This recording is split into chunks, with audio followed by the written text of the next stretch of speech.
broken up into competing ethnic, racial, or religious communities. This is known as communautarisme here in France. Now, authorities argue that secularism, laïcité, is the glue that allows French society to live together in harmony. The problem is, though, that France's estimated 5 to 6 million Muslims also often feel targeted or stigmatized. In the name of living together and laïcité, headscarves were banned in public schools in 2004. In 2010, it was the full face covering veil, the niqab or the burqa, that was banned from public space. And now you have this burkini debate. Now, interestingly, French authorities, of course, at the top level have been weighing in as well. Prime Minister Manuel Valls, for example, has said the burkini is provocative, archaic, not compatible with the values of the French Republic. And yet, he said there's no need to legislate on a national level. That's right. Now, he gave an interview with a local paper, La Provence, that got a lot of attention because he gave his support to these local mayors that are banning the burkini. This is a quote from that interview. "The burkini is not a new range of swimwear, a fashion. It's the expression of a political project, a counter-society based notably on the enslavement of women." And he actually even went further and joined calls for French Muslims to be more discreet. Now, as you can imagine, a lot of people were outraged by these comments, and critics say, this is an unnecessary scandal here in France, a convenient distraction from real problems like unemployment or the terrorist threat. In fact, some people say this scandal could actually fuel a jihadist propaganda. Let's listen to some of these critics. It's catastrophic, but unfortunately it's symptomatic of the political climate we're in. There's a succession of scandals, one after the other, to occupy public and media space. But politicians are failing to put forward a unifying vision for the French. Now, this is so fascinating for people who are outside of France to hear about this, because France is the land where you can go topless on a beach without any problem, and yet you cannot wear a burkini. How do French people, what do they think about this ban? As you can imagine, it's a really mixed bag, and there are some really different opinions. I pulled together just a selection. Let's listen. It's a step backwards with respect to women's rights. It's as if we went swimming with huge crosses. Enough is enough. On beaches, I don't mind. I see topless women, and that bothers me even more. It's ridiculous. I see naked people all the time. Why can't I cover myself up? We can do what we want.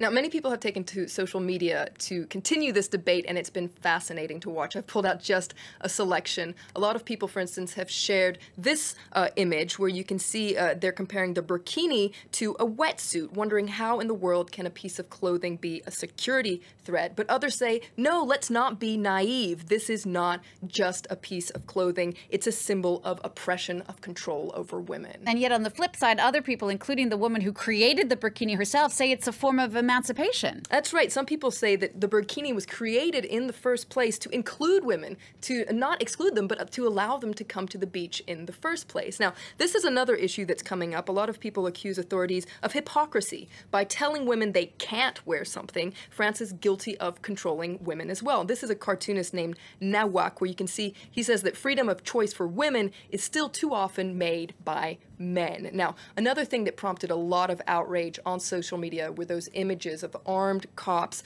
asking a woman to remove what appeared to be a burkini. And now, several people said that this made them ashamed of being French and actually accused authorities of opening Pandora's box. You can see this is the Daily Mail's take on things. The burkini cops. A lot of people wonder, what's going to come next after the burkini? But there's something really important for our viewers to remember, is that there is a real deep debate here over the struggle for French identity. That's right. French sociologists say that France is still trying to sort out its post-colonial identity and to come to terms with the fact that France has become a multicultural, multi-ethnic nation where being French means different things to different people. Now, some people see this widening identity in France as a threat to that fundamental goal we were talking about of living together. But others say that if France wants to continue living together in harmony, it needs to accept a broader concept of French identity, where burkinis, monokinis, and bikinis can all live together in harmony. All right, Franz Villeminot, thank you so much for that very in-depth look at something that is very complicated, the burkini ban. If you want to weigh in on the debate, feel free to send us a tweet or check us out on Facebook, and also send us your other questions and other things you'd like us to check out in French Connections. This is interesting because I think you have already seen what the debate is about, and we have tried to kind of, from that, we can understand what the issues are and different aspects or different sides of the debate. But before we jump into the Burkini side of the discussion, I wanted to start with a term that usually haunts us in Europe called Islamophobia. And I'm sure a lot of people are kind of baffled by this term, what actually that means and how it should be utilized. So let's go to Zafar. I'm sure if you remember, we introduced our guests today. And Zafar, I wanted to come to you for a bit of an explanation of what you think Islamophobia is about. Zafar. It's certainly a term that I find really quite ridiculous. There certainly is a lot of anti-Muslim bigotry going on, hate crime against Muslims, which is not acceptable. It's against the people. It's against people that the hate crimes are against, and it is that we need to focus on. This term Islamophobia is such a ridiculous term. It talks Islam is an ideology. It's not the people. Islam is not a race. In a similar sense, you have anti-Semitism. It's hate crime against Semites, and that's a people, as opposed to it being Judaismophobia, which would be a ridiculous term again. The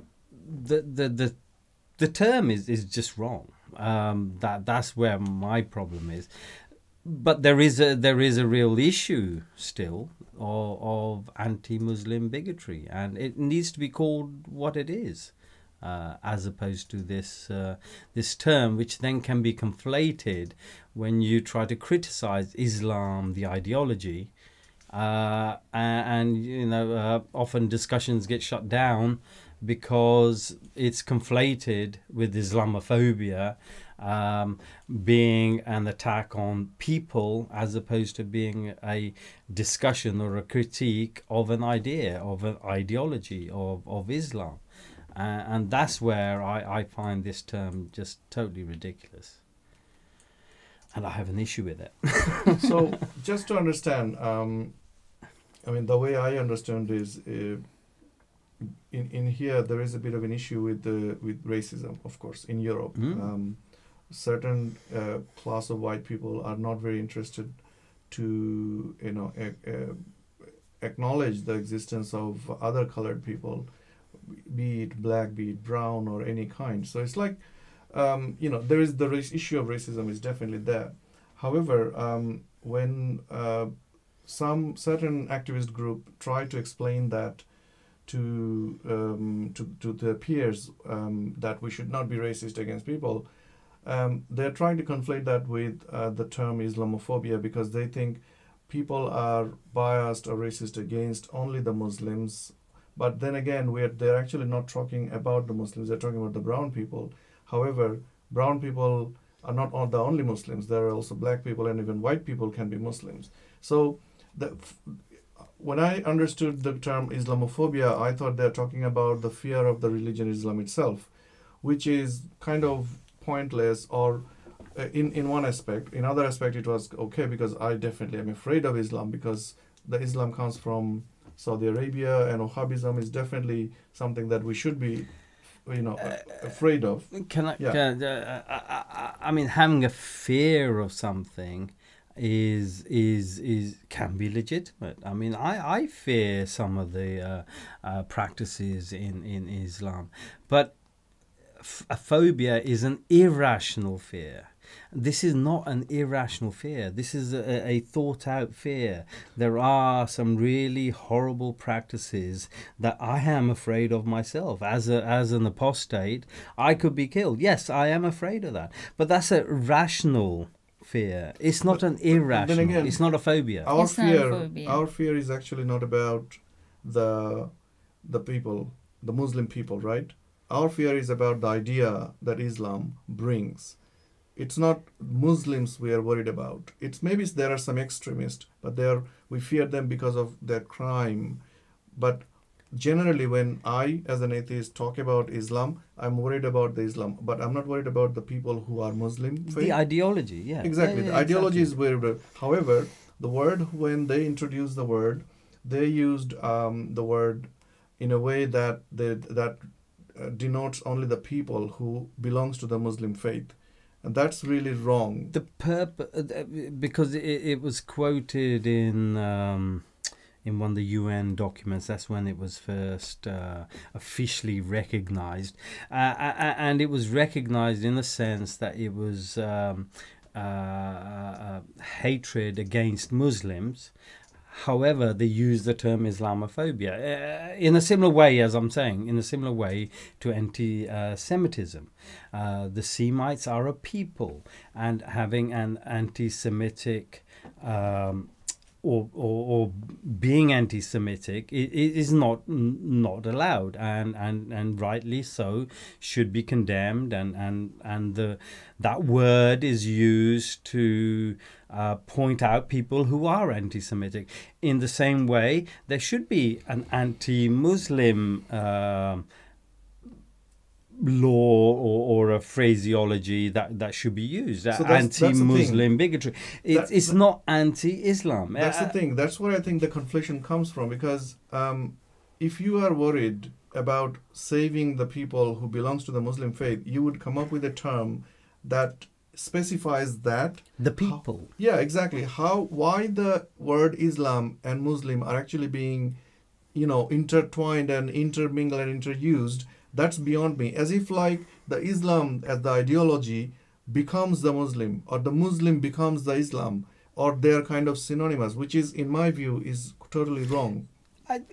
Exactly. They're conflating the people with the ideology, and that's wrong. Okay, the ideology needs to be criticized and should be criticized. Absolutely. The reason we brought up this concept of, or we wanted to kind of deliberate on the concept of Islamophobia, because it relates to a lot of other discussions, but in our particular today's topic, the Burkini ban, it does kind of relate to that, because certain factions of activists have used the word Islamophobia to defend the right to wear a burkini, and again they're getting conflated between a women's right of choice, women's choice of wearing whatever they want, between and preventing, as we saw earlier, the discussion we saw in France 24. They were trying to explain what the exact issue was. So this is kind of confusing, and we thought we talk about it in a good. So coming to the actual discussion about the burkini. So we wanted to ask Suraiya's opinion about what do you think, what actually happened, and what is your opinion about it? What do you mean? What actually happened? We saw earlier. We already saw that France authorities tried to ban, the burkini, and then there was a police enforcement, and then there was a bit of a uproar about that enforcement, and then it went to the court, and then it got stayed and everything. So you can see there is a lot of things happening surrounding that. So what is your opinion, or if you have one? Well, being honest, I am against any kind of ban, because banning isn't a solution. Awareness is, maybe part of the solution. But I think when any authorities ban something, that means people are drawn to that idea, and that sometimes become really, what can I say, really... an issue of semantics? Like...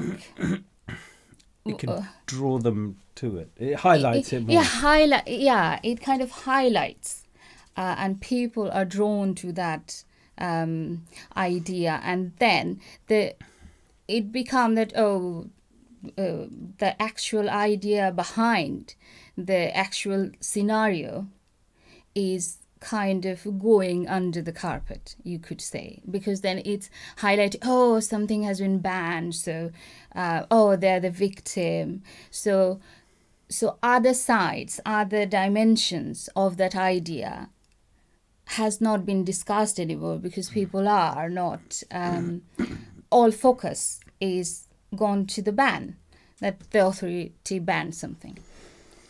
Now, it's like, I think this is a problem with the whole, I think, Europe at the moment, is that somehow Muslim community, I think there are loads of liberal Muslims who are somehow not highlighted. So those who come across more religious and more believe in Islam more closely, somehow they're more highlighted through this ban, and obviously the other extreme attacks and the disasters happening all around. So in my view, liberal voices to be highlighted. That's actually a solution thing that we can come at a later stage of our discussion. At this moment, I just wanted to focus on what happened in France, and do you really think that France should have banned it to begin with? And then we saw that discussion when they were trying to say that the concept of secularism means equal, everybody is the same.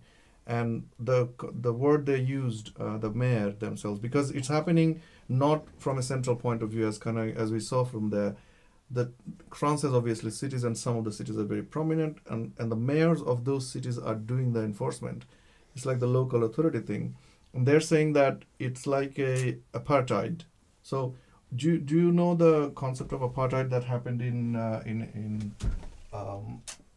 sorry, that's my apartheid that happened in Africa a long time ago. It's between black and white and everything. So they're saying that by some of the women, by secluding themselves, using religion, using a completely separate dress code, they are destroying the concept of secularization, when that means everybody is the same. So as they said, so that's why I think the ban was introduced. However, these activists are coming from, in my view, coming from an angle that is, they're good and right from an angle, but they don't understand what Islam is trying to do. And those women that you saw, I think you discussed an interesting thing earlier, is that we can say that this is a women's choice of wearing clothing, right? But have we asked them, do you have the choice not to wear it? Yes, that is, we were discussing beforehand about the World Hijab Day.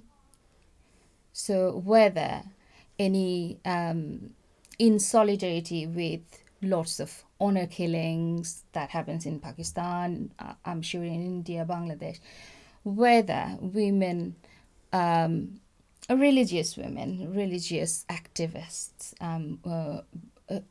would they be willing to have a day taking off the hijab in solidarity with all the atrocities that's happening in the name of strict religious rulings.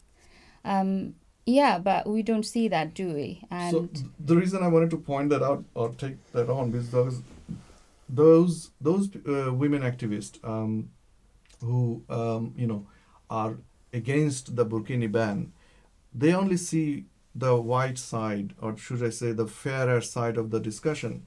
But if you even ask them at some point to say, hey, do you know what is going to happen if there is a day declared that women taking off their hijab day? Do you know what is going to happen? it's never going to happen, because there is no women in their right mind would,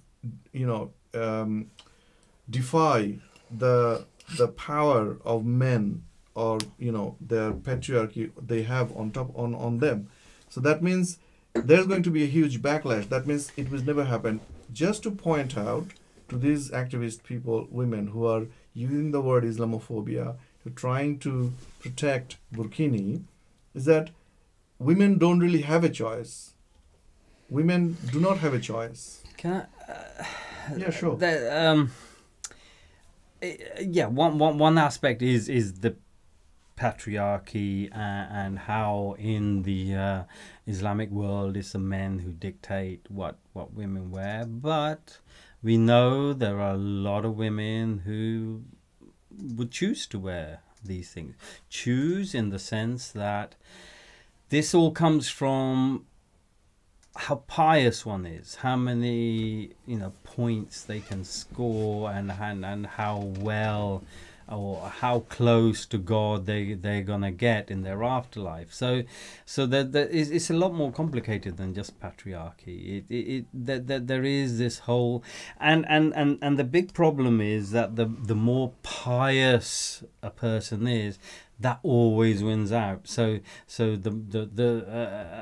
if a person feels that I'm going to be a better person doing this because I've been told that this is the way, that's going to win out against any other rational thought. So it is more complicated. It's not just patriarchy. Women do have that choice, and they make that choice sometimes to wear these things because they want to be more pious. I don't think banning is a solution for these things. I think I do agree with the French ban on the burqa in public spaces and so on, because I think that goes beyond an expression of their religious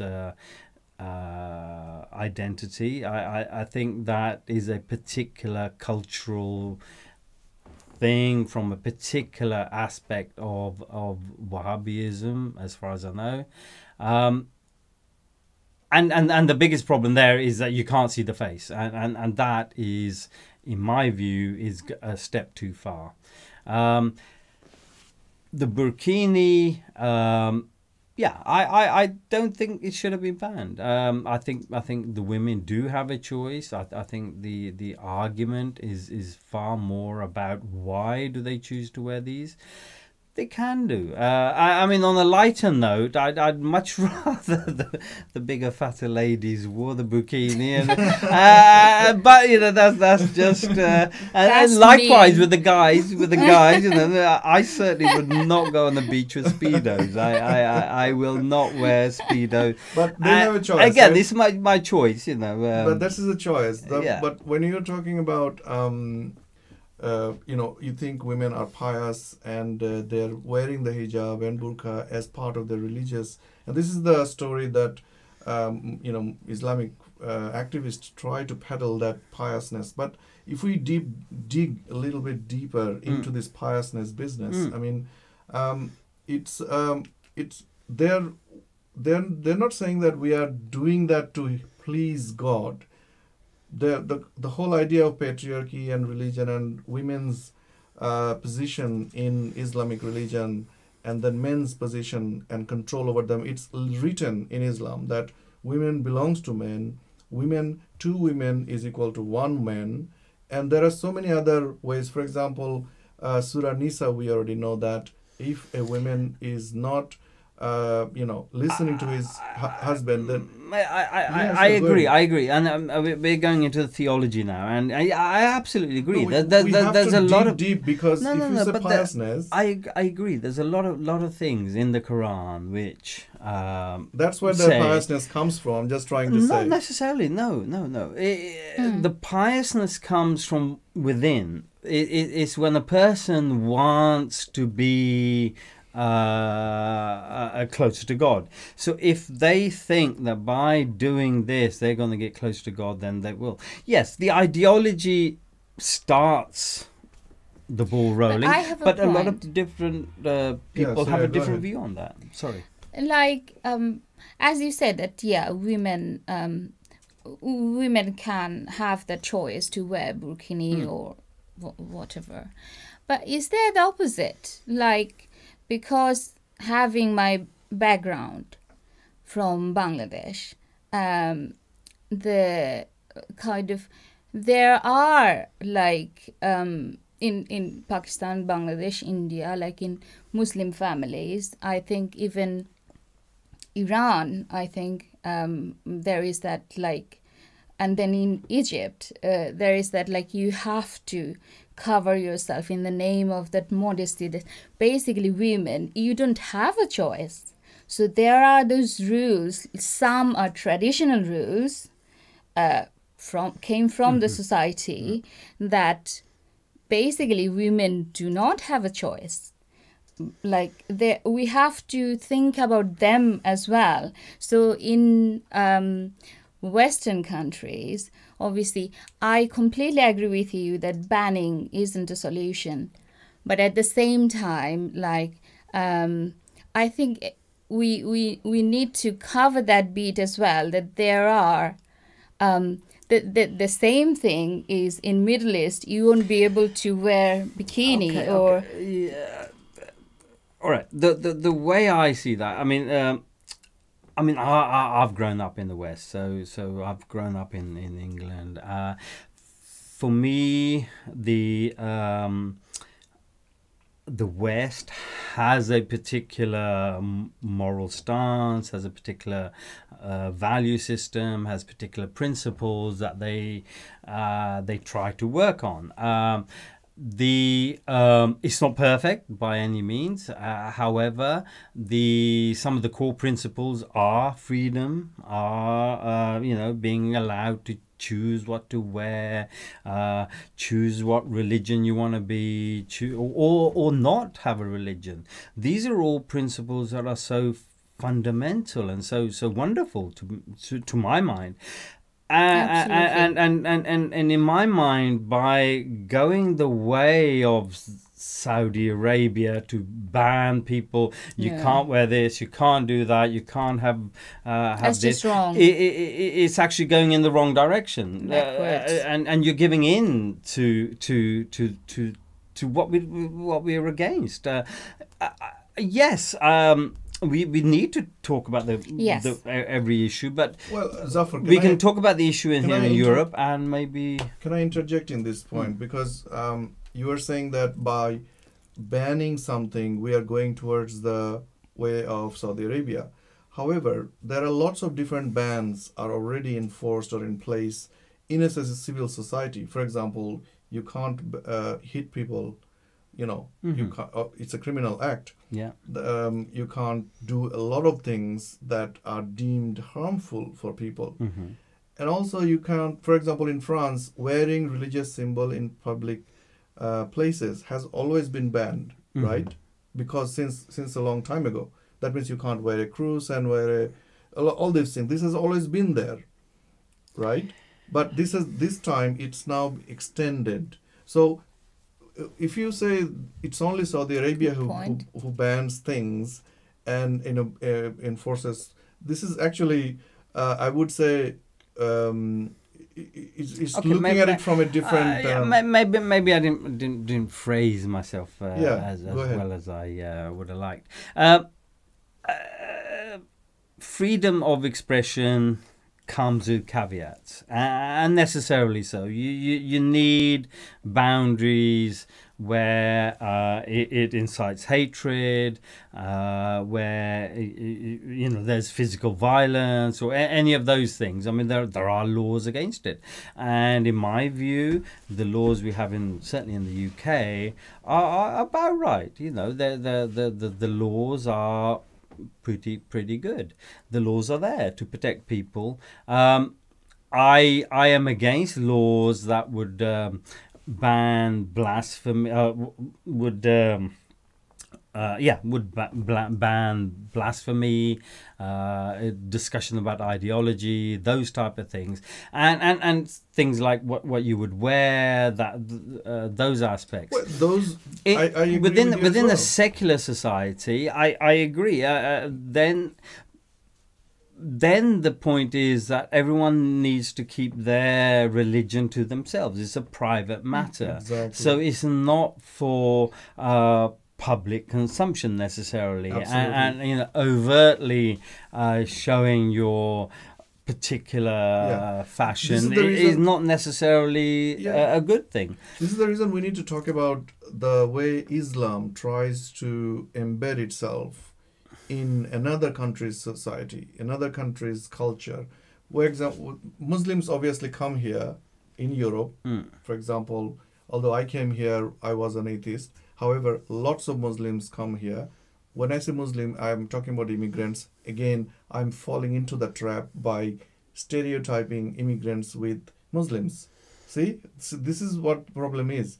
If I am being so careful, I'm still falling into the trap and referring ourselves as Muslim instead of immigrants, then this is a problem. What I was trying to say is that I already lost the track of that. I blame this. But this is not my fault. But I think my thoughts are getting clearer the more I Suraiya to the rescue. Yeah, but I think that everyone would now this era of globality, we can't think that we are going to keep England to ourselves, or we are going to keep, as Donald Trump thinks, he's going to keep you. Let's not go there. Let's not go to Donald Trump right now. That will be too much fun. Yeah, so people will move around, and they should be. Personally, nationalism is as insidious and corruptive and horrible as religion. Both those ideologies are awful. They are rallying cries for people who haven't got anything better to think about or do. Nationalism is as bad as religion. Okay, let's not digress. We are digressing because then the discussion would go into further into other places. But the reason I wanted to talk about this in this angle, because there isn't many people talking in that way in here in the UK or in the Europe, because we are aware of this huge massive media machinery that is helping to promote the Islamist cause, and then that media is owned by the Saudis. Not necessarily maybe owned, but they're funded by the Saudis. And they promote this Islamism cause. And you saw earlier, I fell into the trap of referring myself, although I'm an immigrant, right now I'm a British citizen, but I came here as an immigrant, I would admit, and there are lots of immigrants here, but I still inadvertently referred myself as a Muslim, which I shouldn't have. And this is the result of this continuous media manipulation that goes on in our surrounding us. And the Burkini side, because the whole idea, now I remember what I was going to say. I just came back to me. The whole idea of this ban, we are looking at it from after the ban has happened, but we don't think the reason behind the ban, why it was done. It was done to protect those same women who are subjugated to this, thinking of piousness or patriarchy that they are surrounded by. So that, if, for example, it's like sending out a message to the people who enforces those piousness onto women that this is not acceptable in a society which is free. And this is important, I think. There are a lot of things are not acceptable that are very much easily acceptable but in society. You can't force that onto them. They have to realize themselves and take it off. But a bigger problem here is that those exact patriarchs, those people would not even allow those women out on the beach if they weren't covered up. So at least this is a way of them getting out and about and seeing the real world as it is. So there are two sides to it. By banning it, I'm sure a lot of women wouldn't even be allowed to go take their children to the. So the children miss out, the women miss out. They don't see life. So there are more. It's more complicated than that. Yeah, this is way of including them, isn't it? Integrate. I think allowing people out and about and meeting other people, it has to be the better thing. Like. For example, like I was watching the Chronicles of Nadia Hussain, the Great Bake Off star, so who was born and brought up in England, but her parents are originally from Sylhet in Bangladesh. What I could see is that, like she was mentioning, is that she had an arranged marriage, and then she thought that was her the worst day of her life, her wedding day. And she was mentioning is that, see, I wouldn't want my daughter to have that kind of wedding, and they should have their own choice. So it's, see, coming from a religious family, being brought up that way, wearing hijab and all that, she's coming out of the shell and she's thinking for herself. She's like, I think all these are positives. So if we didn't have Nadia from the Bake Off, we didn't know that this is coming out, this kind of thoughts. I think that's beautiful, and we need to encourage that as well. Well, I'm glad that you are seeing the beauty in this thing about this Nadia, but I wanted to talk about Nadia in a separate day, focusing on her. But now, obviously, I understand the general theme that you're saying, that we shouldn't be so hard, and we should have a bit of gap and leeway so that these sort of, as you earlier said, women can try to at least make a little bit of room for themselves and then come out, right? Which absolutely condemnable. But the thing is, the patriarchy that we talked about, the male guardians that we talked about earlier, that, if we did not let the Burkini in the beach, they would not allow the women to come out. But what have we done actually to try to change the mindset of those male?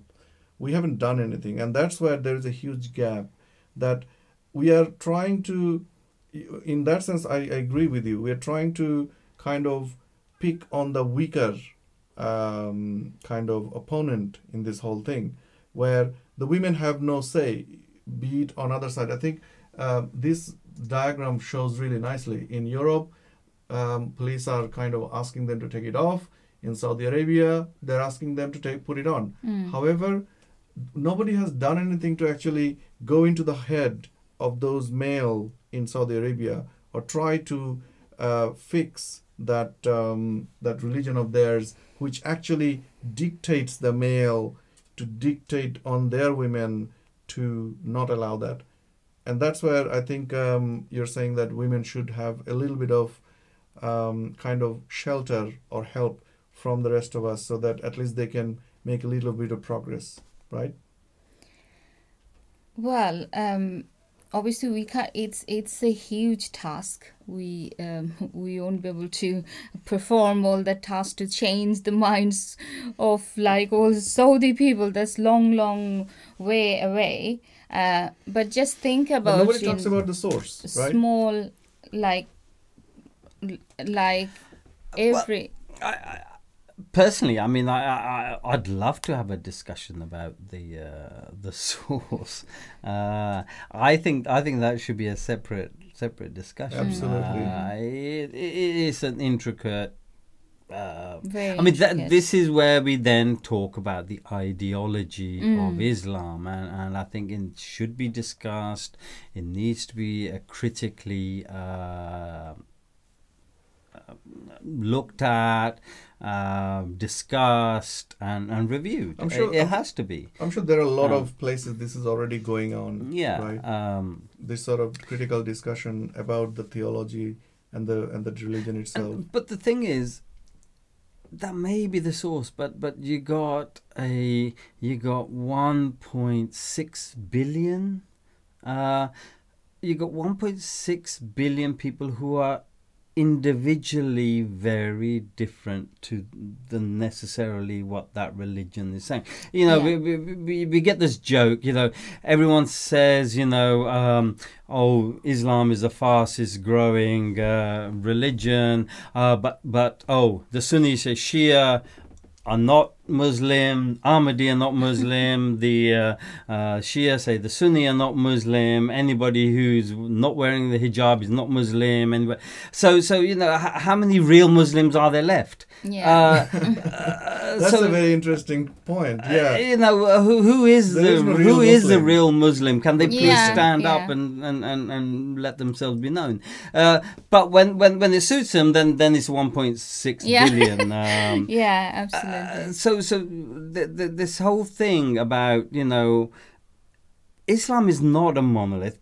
Muslims have many different approaches to Islam, and always going back and always focusing on the literal meaning from the book is not necessarily helpful. It's like saying all Christians have to be exactly as the Bible says, and it's not the case. There's a lot of you know, cultural Christians who accept the Bible in whatever way they want to, but get on with their life. In the same way, there's a lot of Muslims who do the same. So always going back to that literal interpretation that is actually going against what majority of Muslims actually live their life by. Yeah, that's an interesting point. I wanted to quickly show something, and I think this is just to enhance the what's the word for it? Enhance the point that France is trying to make. This is a website, and it actually is called counterextremism.com, and I'll actually put the link on our discussion in a second.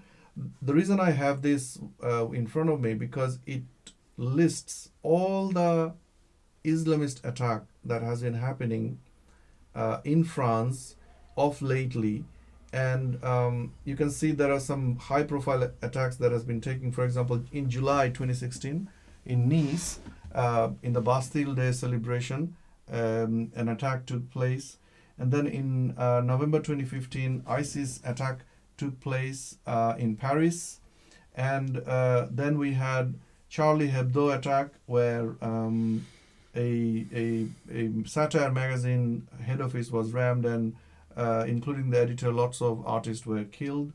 And then on the same day, I think there was a kosher supermarket hostage attack took place. And this is not actually all of it, because if we go back a few years, November 2011, Charlie Hebdo offices were firebombed. That means Charlie Hebdo was already on the crosshairs for a long time. And then March 2012, May 2013, May 2014, January 2015, June, August 2015, and then in January itself, 4 different types of attacks happened, all in France. The reason I'm saying all this, because I wanted to show you that France, trying to preserve the concept or the soul of secularism and the Enlightenment, it has had to kind of take a defensive position, and this Burkini ban thing is one of its attempt to defend its own soul. And we know that throughout the world, apart from the Scandinavian countries, secularism is actually dwindling down. Although initially when secularism came out, we thought that was the future, that is going to be the future, but it's not. We can see, for example, America itself is a one God, one nation under the God. In Bangladesh and Indian subcontinent, we see Pakistan, Bangladesh, Islam is rising. In India, Hinduism is rising. Everywhere, people are going against secularism. That's my way of seeing it. I would disagree. I think these are the death throes of the religious. This is last peak. The ones who are really afraid that religion will die out. Yeah. They're getting louder. They're getting much more. And then because of the culture, because of the laws, being more pious is seen to be the best thing. Even people who are not necessarily in agreement with it have to fall in line with it to some extent. Yes, I agree. I mean, there is this concept that, the moderates are holding up the extremists. And this is what's happening. And the moderates are in a very difficult situation because they're between a rock and a hard place. One is, do they agree with these draconian Islamist ideas? Let's say taking Islam, for example, with the very religious, pious approach, or do they become more liberal and do they then become accused of being less pious and being apostates? So both those things, to them, it's a difficult situation for them. What you're saying, it's actually a message of hope. Is that it's definitely a message of hope, but there's going to be a lot of pain before the gain. But you're kind of foretelling what will happen, but there is no way for us to know that this is going to happen, right? No. There is no way. The reason I'm not so hopeful personally is because if you look at the trends of the world, it's not actually that hopeful. The reason I'm saying this is because world is not a static thing, right? World constantly changes. So, for example, the America we knew, say, 30 years ago, and the America we know now are completely different. The reason is because over that time, the education system has been derogated in such a way that the generation that come out in America is no longer that much enlightened or that much free thinking. So education system is gradually being kind of dismantled throughout the world. It's not only America. We see that happening in Bangladesh, Indian subcontinent, in France also. I was talking to a friend of mine in France the other day, and sadly he couldn't make it in today, but wish he was joining us. He said that to us, that in France, systematically teachers are being deprived. Education system are no longer getting the amount of attention they were getting before. And England also, we know that teachers are also struggling. That means if the teachers are struggling that way, and the education system is underfunded, that means the result that is going to come out is no longer going to be the enlightenment. And they are the result of the future is the result of their actions. That is what I was trying to say. But, wow. It's an extremely complex thing. You can't just pick a few points and say this. No, it's a very, very complex system. And the hope I have is the numbers of atheists. The numbers of atheists growing in the US is at an all-time high. The numbers in the Middle East as an all-time high. The numbers of atheists throughout the world is at an all-time high, and it's growing. And there's hope. There has to be hope. And of course, if somebody feels that they're being cornered, that their ideology, their way of being for the last 30 years is being changed by these new ideas, they're gonna try to use the powers that they have to enforce it. And this is what's happening. The world is the ones who have the power and they want to keep that power. It's not religion, actually. The problem is not religion. The problem is always money and power. It's always money and power. It always has been, is the always tool will in be. between. Yeah, religion is only a tool that's used. And the way that can be broken is if that tool of religion, they can use it less and less, the better it gets.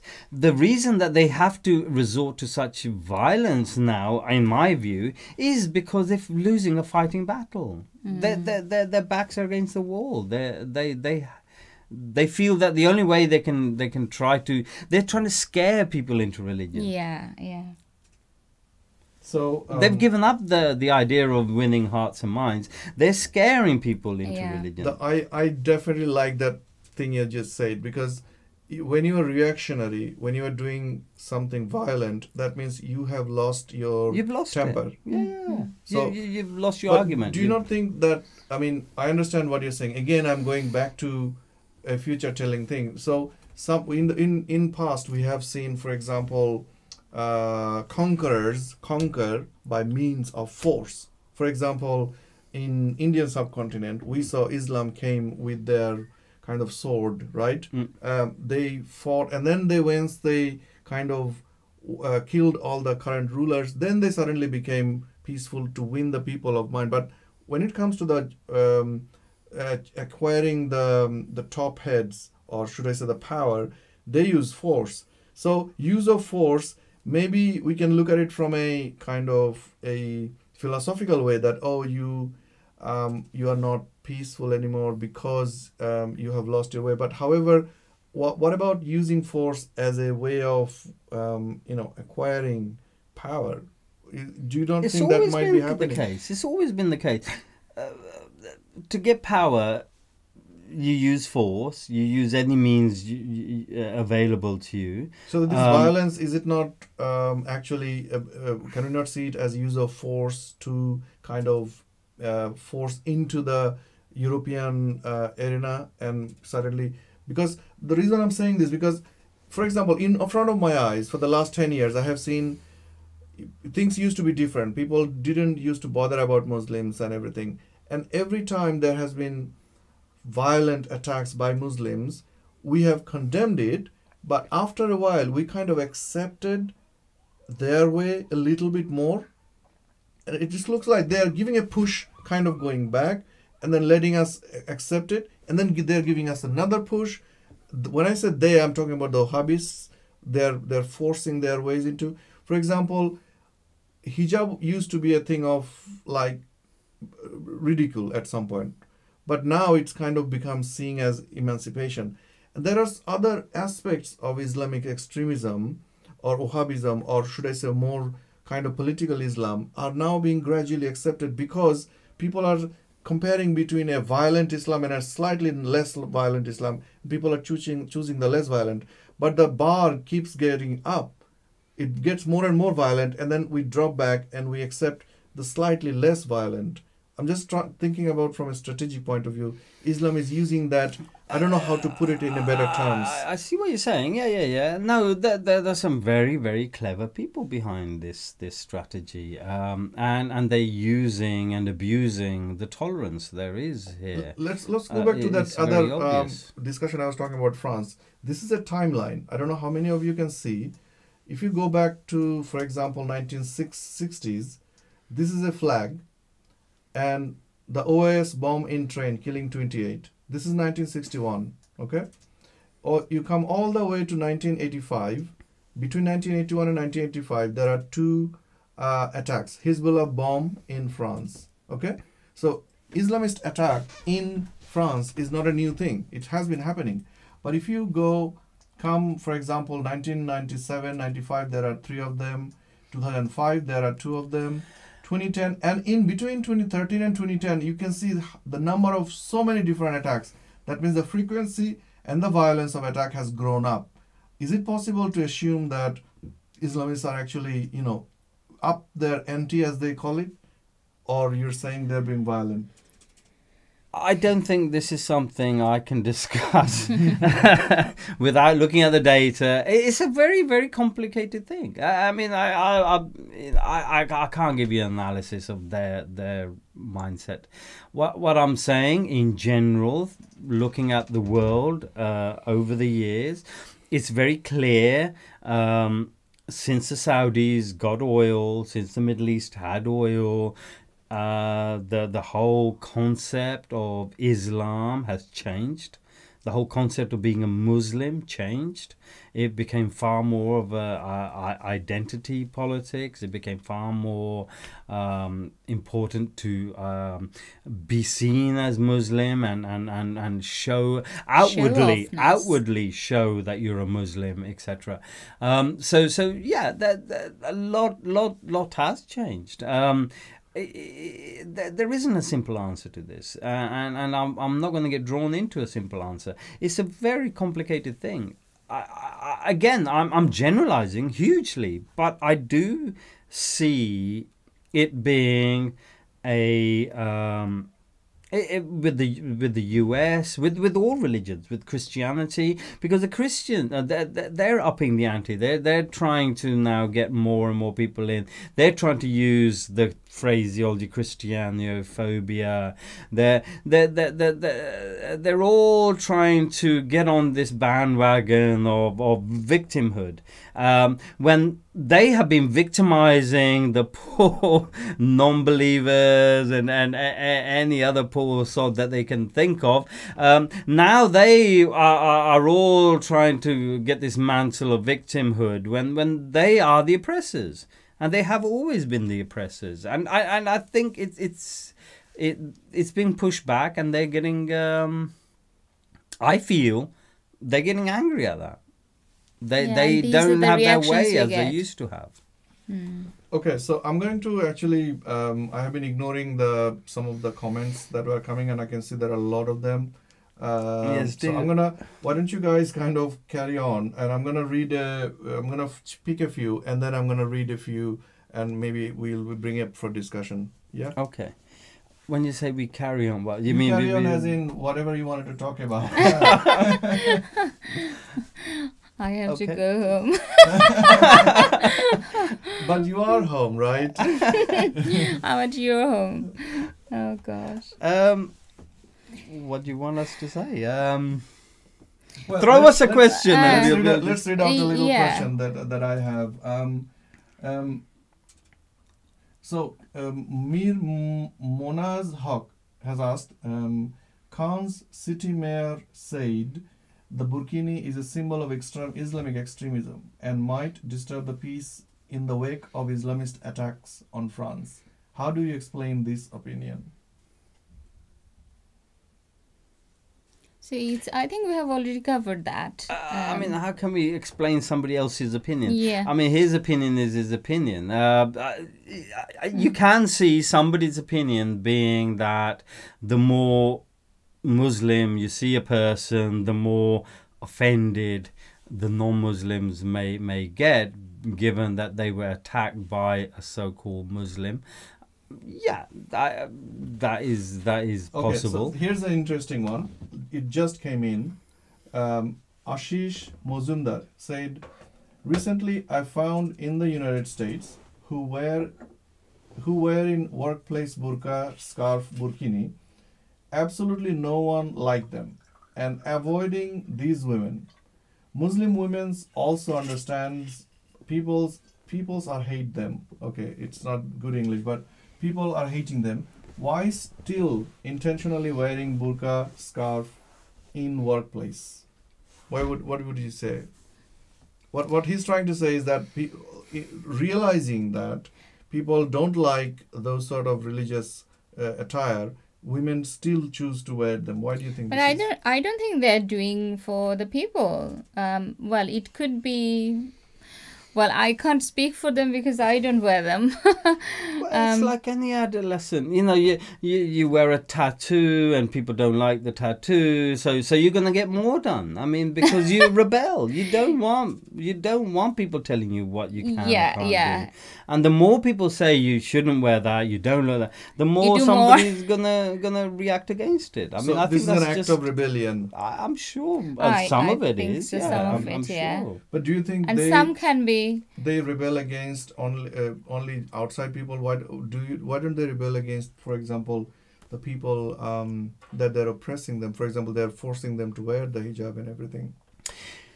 If you're in a family environment and your family's telling you that this is the right attire and you should wear it, blah blah blah, and then you're seeing out there that people are being victimized because of it. There is anti-Muslim bigotry and hate crime against. Then in solidarity, you may want to wear it more so because you're saying no. I am Muslim and I want to wear this. So it pushes you more into that rather than necessarily. Having a rational debate about it, the more you see people being discriminated against, the more you may want to stand up against that. Okay, so here's a longer one. It's made by Adrian Bailey. He said, I noticed the contrast between the Pakistani cricket team, who look like normal people, and he's mentioning a guy called Aishwim, I think, and Moin Ali, who looks like an Islamic monk. I suppose I could put it down to Islam being less accepted and more uncomfortable here, so that people feel the need to stick as closely as possible to a perfect version of their faith. This is an interesting thing he just said, right? I'm not sure I followed that. Sorry? Well, I think he's talking about the community thing. So essentially, I think he's referring to people finding other people who looks the same and then kind of follows the same religion so that they feel like a community. Mm-hmm. And that's why I think what they're trying is, it wasn't clear to me either, but I think that's what I got. And I'm not going to spend time deciphering now. Yeah, I don't know the other guy. I know Moin Ali, but I don't know the other guy. So I know him, but I didn't get the point that was being made. Me neither. I wish we had time. So yeah, but that's the thing. There's no perfect version. That is what you were talking about, and there are so many different sects within Islam. So yeah, which version? Which version is the perfect one? But it's also people like to be with people who are similar. I think it's visual this is effect. a natural, or not necessarily a natural thing, but it's what's the word? I mean, tribal thing that we've grown up with. You tend to like people who are similar looking, similar ideas, that type of thing. Community. Community. But I mean, the community now can be very different, and it could be made up of a lot of different people. But the tribal thing is how humans evolved, and there is still that tribal thing that goes on. A lot of it is tribal, like you were saying about why, or the person asking, why would they then wear the hijab if nobody likes it? That's more the tribal thing. It's your allegiance to the tribe, and this, in a similar way, goes along to what I was saying about the nation and nationality being a bit of an issue. Whenever you start trying to associate yourself with a group which is not an ideological group, like a nation, like a religion, you're going to get these sort of issues. Mm-hmm. Okay, so we actually exhausted all the different comments that was made. I hope I didn't leave any important one. Someone asked about asking a question, but I didn't see a following question from him about anything. Okay, cool. So I think we can call it a day today. And we kind of explored a lot of the issues that we saw. France has banned the Burkini, but this is not a new. But again, I've been pointed out that it's not the whole France. It's where in different cities the mayor has done the banning, and this problem happened. The police enforcing the ban that happened in Nice. This is the same city where in July, Bastille Day. There has been like 80 people died in an attack. So it's kind of a charged discussion happening, and the word Islamophobia was being, I would say, abused to kind of conflate the whole situation. And I hope you guys have whoever's watching has enjoyed the discussion and kind of took some points away.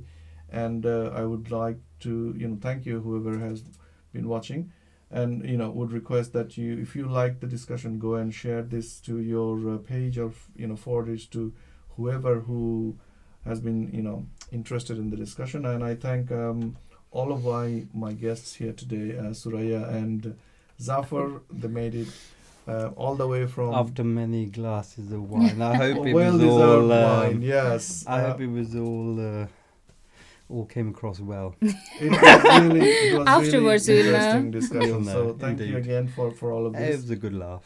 It was, yes. So Thank you. Thank you again for everyone for sticking around. And today is Sunday evening in England. This is bank holiday weekend. So tomorrow we have one more day of holiday. Yoo-hoo! Yeah, can't Amazing. wait. One more day left. It's like 2/3 gone, one left. Oh. So yes, so thank you so much for sticking around, and I hope to see you sometime again in the future. This is Arif Rahman from London, and Suraiya, Ferdous, and Zafar Choudhary from London as well. Ciao. God, that was a long